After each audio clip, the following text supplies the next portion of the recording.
So today we're going to be making a Rustlers warband completely from scratch.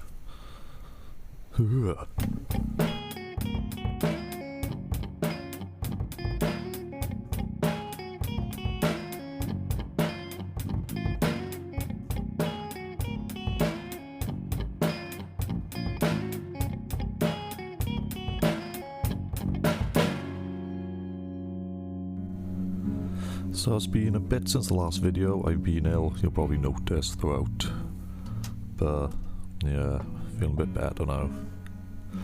So starting, we're gonna make an armature, kind of like a little skeleton. So for this, I just use pair pliers and some gardening wire, like any kind of like flexible wire will do. And finding little tricks like using the pliers to measure certain bends or straight pieces, then you've got a bit of consistency throughout. So you want to be careful because when you're snipping the wire you can get sharp edges, and obviously you don't want to jab yourself too bad. So I started with the legs, and then I'm just going to wrap this bit of wire around as the torso. So I've done a bit longer so I can get the arms out of it as well.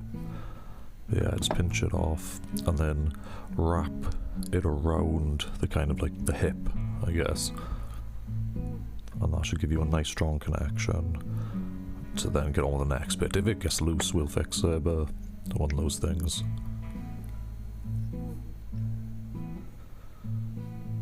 Pretty good.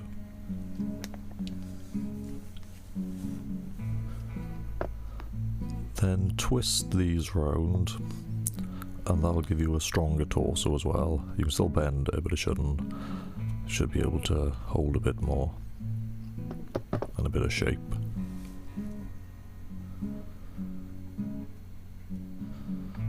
You'll find it's best to pose at the end and just kind of get the proportions in, because it's a lot of wriggling about, so things will move and then move back and then move back. But just remember to get some shoulders in. We'll be adding more to the torso, and I find sometimes you forget and have a very skinny stick.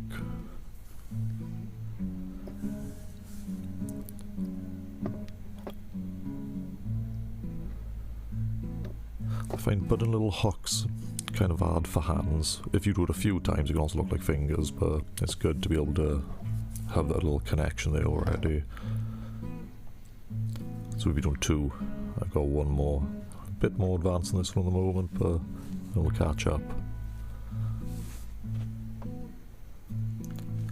So for the kind of hip joint that was just quite wobbly, we'll just super glue and thread, tie it up, and then the glue will dry and keep it in place. Be careful here, obviously super glue does what it says, and thread. You don't want thread stuck to you. Shenanigans.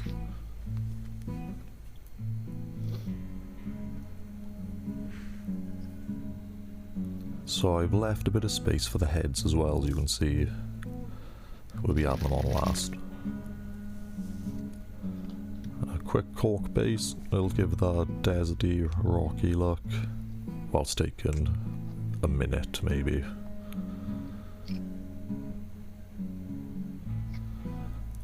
Just watch out, you don't cork stuck to you either.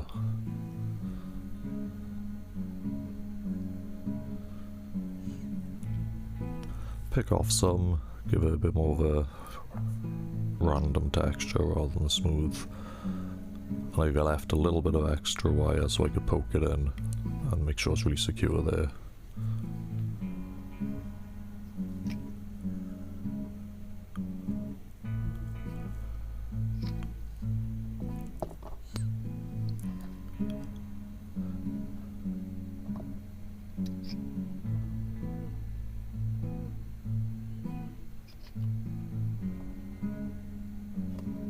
So I'm just using the classic B&Q loyalty card, brilliant resource, and making some kind of like blades. This one's going to be a bit a long sword and a short sword. I watched the Acolytes, so that's stuck in my head now. And yeah, same again, things that are going to be awkward to attach, stick a bit of thread to them and just tie them on. When you glue it, it'll make it really quite tough and hard, and then you just paint over the top like it was plastic. Saves a lot of stuck fingers and just a lot of time.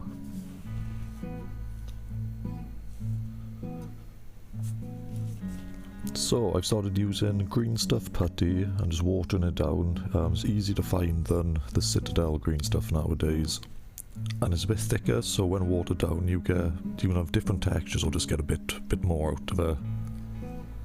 And just cover all the metal and plastic. Again, anything that might not stick too well, a layer of this stuff will just give it something to grip to.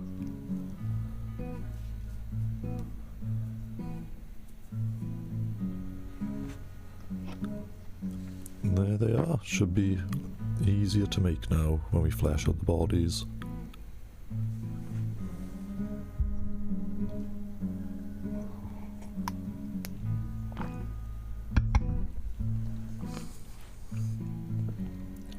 So here, I'm just going to make a head, so I got a little head bead and a neck bead, wrap some EVA foam around, and I want a kind of like a scopy, weird face, a bit like, yeah, like that. So I'm just going to stick those 3 beads on, a bit like stealthy, night vision maybe, or just weird, stalky eyes.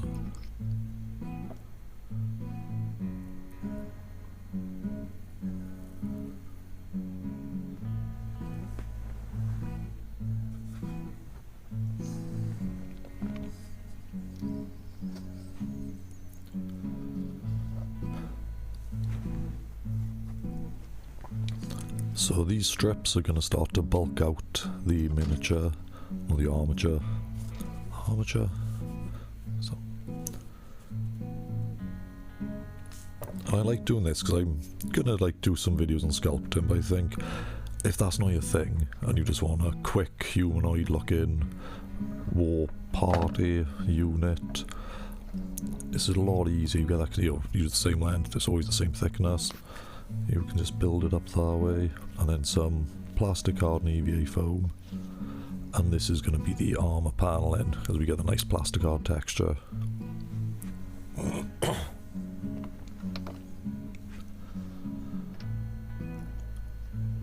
So we'll just measure some bits out, and this is more working on the silhouette, making sure we've got a character rather than a stick man, stick person.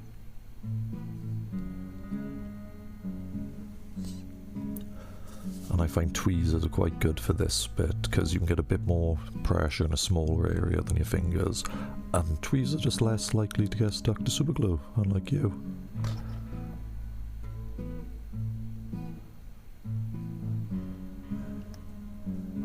And yeah, now we've got all that on, we'll give another green stuff. It adds a bit of texture, especially for these, as they are Rustlers.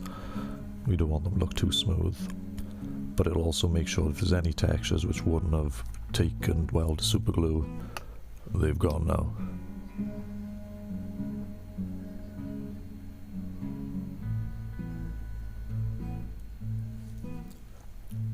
So you can see they're all dry now, nice green silhouettes, but I haven't got much detail, and again, due to the kind of like rudimentary style of this, rudimentary, look at that. Certainly here. We need to give a bit more detail so they've got a bit more character and less kind of naive looking. But I think we fleshed them out quite well. I think they look charactery. They're definitely not 28. Definitely not 28mm. But you know, bigger's better.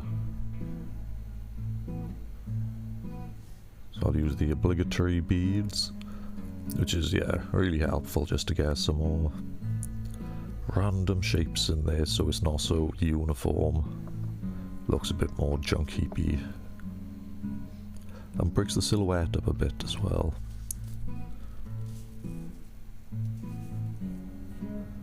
Finally then, any gaps. This is the green stuff putty I was on about earlier. Just use the... Make sure you clean the tip, otherwise nothing comes out. And yeah, the stuff I think compared to the... I like the Citadel, but it is very fluid. You get more like brush marks. This stuff seems like you can manipulate it easier, a lot thicker, so you can thin it. You know, it's always easy to thin stuff, a bit harder to thicken. And due to like the consistency when it comes out, it's quite good for things like hands. You know, again, quite crude, but I can imply that's a finger, rather than having to like sculpt it with the liquid and, well, you know, apply hundreds of layers to try to get that. And then finally some rust texture to really add to the Ruster vibe. And it does kind of help cover a multitude of sins, so you know, if there's a bit you're not so sure of, just go to town. Phone it in.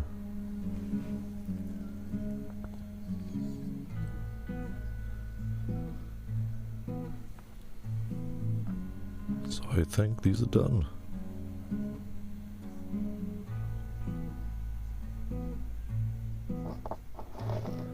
So I just primed them and given them a little zenithal highlight. Just so you kind of like, start seeing them straight away. As soon as you do that, you just obviously see the figure and the character rather than the things they're made of. I was quite chuffed, and I'm going to be using virtually just dirty down rust for the main colours. And during this part I'll give you some lore from build making stuff on the Rustlers and them in the new skirmish game, Skirm in the Gutlands, or Skirm for short. So the Rustlers are a race of human-like people that have lived on Tapu longer than any other recorded people. They are considered savage by certain citizens of Respite, but like any race they are both good and bad. No one knows the origin of the Rustlers, although some theorise that they all originated from a solo human spacecraft that crash-landed several thousand years ago. They live in the Rusty Peaks and worship a giant godhead named Ferroma. They are limited in education and technology, mainly wielding spears and blades, but do have some more advanced weaponry amongst the tribes. They treat rust with a kind of reverence, as if they almost worship it. They believe the rustier something is, the more it has been blessed by the great godhead Ferroma, the god of rust. So for these guys in particular, I'm going to link them to the Bangrang build I did a few months ago now. For the Rusterbot, the Zealot.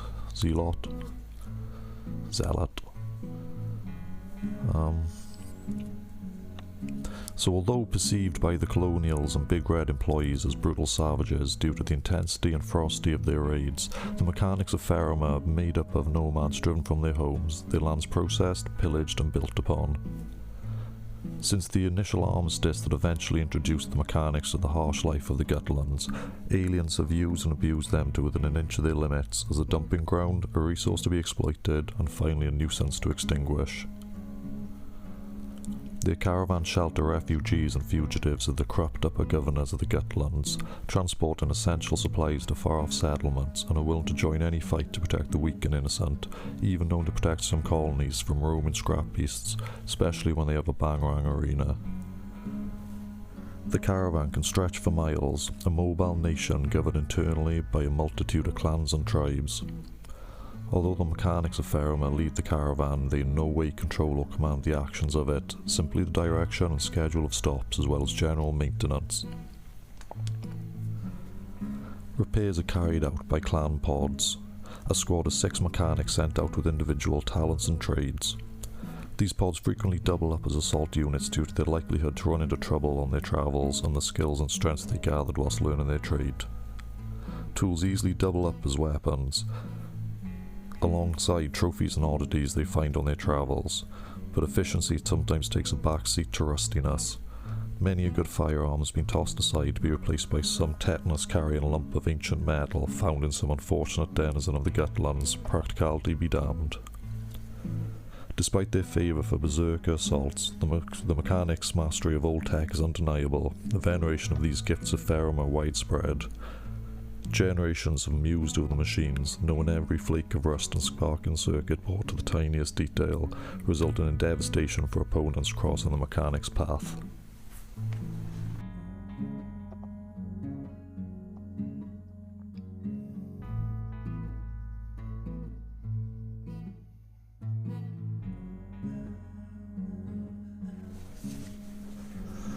finally, with the build now, all I need is the iconic yellow Gutlands Desertscape.